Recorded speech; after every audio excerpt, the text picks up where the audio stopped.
newest gypsum research village were 6 model houses that were made for the purpose of innovating new, affordable family housing while exploring technologically advanced materials.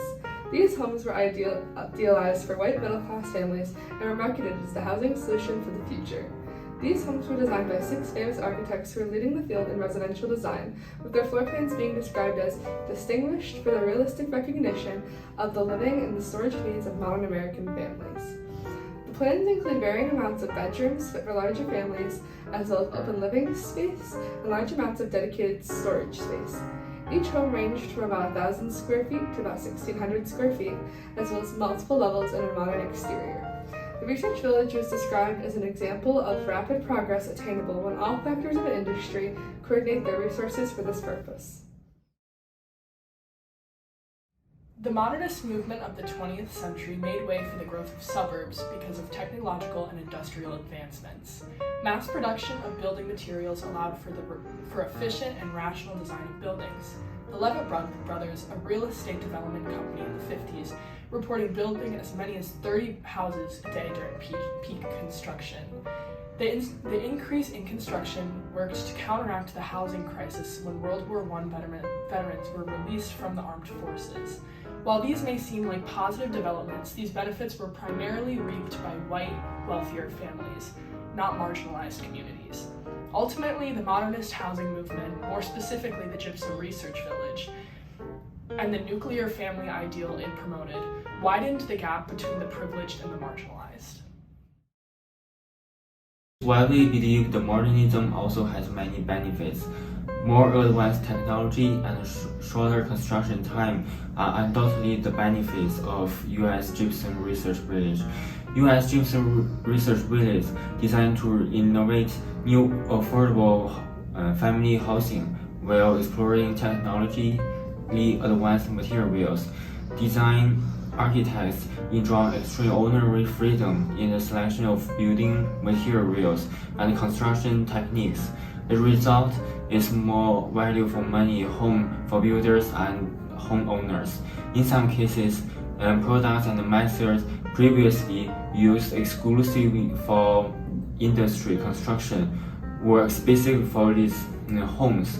With the launch of the U.S. Gypsum Research Village, years of progress in the home builders industry were compressed in a matter of months.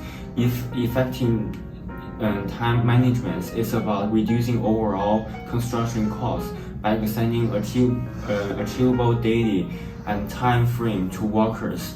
This is also to ensure that they are using their energy and buildable time effectively.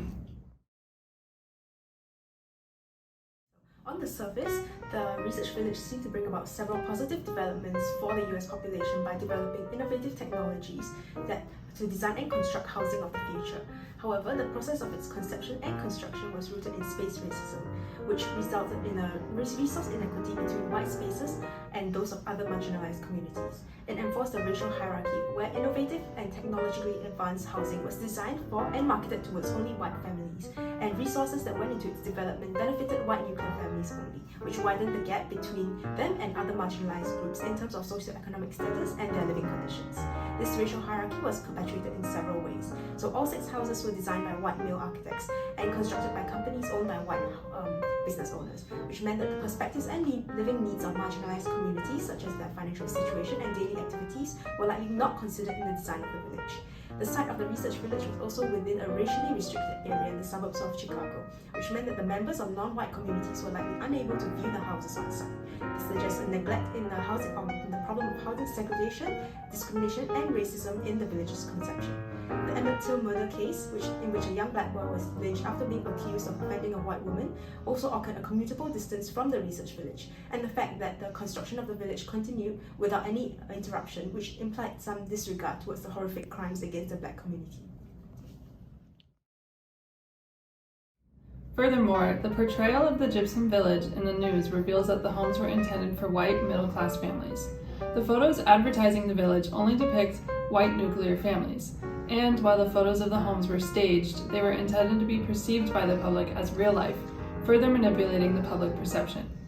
One question we asked ourselves was if the aforementioned racist notions are embedded more within the architecture itself, to the design and organization of the homes or the public perception of them.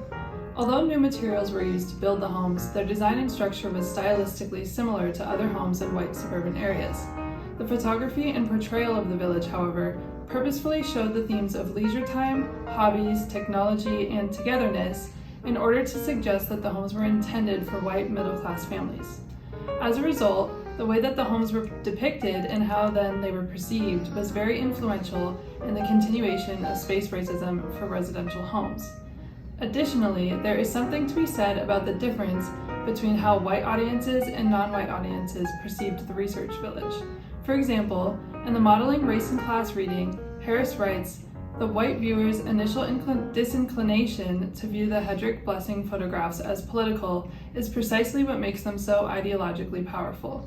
Their bland and seemingly documentary nature renders opaque for white viewers the institutional structures that provided the very basis for the violence rendered so hideously and tragically visible in the Till photograph." In other words, the documentary nature of the photographs of the gypsum village, along with the ignorance, carelessness, and racism of its white audience, perpetuated the structural racism seen in the gypsum village and in countless other examples. This disclusion gives way to segregation in politics, social issues, and the environment surrounding. In this case, all of that was already there. Zoning rules, suppressed incomes, redlining, and white flight. Segregation was already there, and now it was enthroned. Public displays of segregation really put emphasis on how divided the white community and black community were, and continued that separation by the creation of photography in the U.S. Gypsum Research Village. For example, even if photography was not the main factor segregating people's money was in the homes that they owned. I mean that when people started investing in homes, it was accessible and they could sell and continue to buy a new home. When black communities were given the chance to also invest, prices skyrocketed due to white flight, which left them not being able to indulge in the so-called American dreams that Gypsum Village was trying to achieve. There are many examples of racist practices that exist within architecture, including one right here in Syracuse. Interstate I-81 was built to increase the connectivity between cities in upstate New York. As a result of its construction, the 15th Ward neighborhood was cut in half.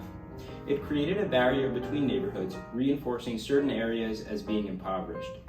These highways that split up neighborhoods work in conjunction with government-sanctioned redlining, underinvested public housing as being part of a larger 20th century movement that ended in impoverished urban communities throughout the U.S.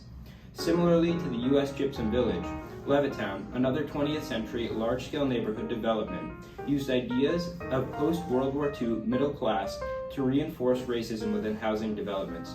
The perfect white family was used as a marketing scheme to portray the facade of a strong middle class and to entice white families to move. However, these marketing campaigns reinforced the stereotypical middle class while leaving marginalized communities to fall into impoverishment.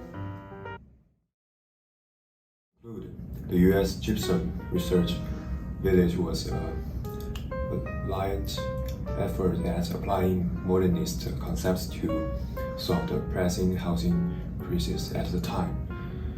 Using technological innovation to spur on designs that were functional and meant to be affordable for average families. However, throughout its conception and construction, the committees in charge ignored the equal importance issue of racial segregation and discrimination within the housing industry. Thus, it contributed to widening an already existing gap in socioeconomic conditions between white and other marginalized communities. The U.S. Gypsum Research Village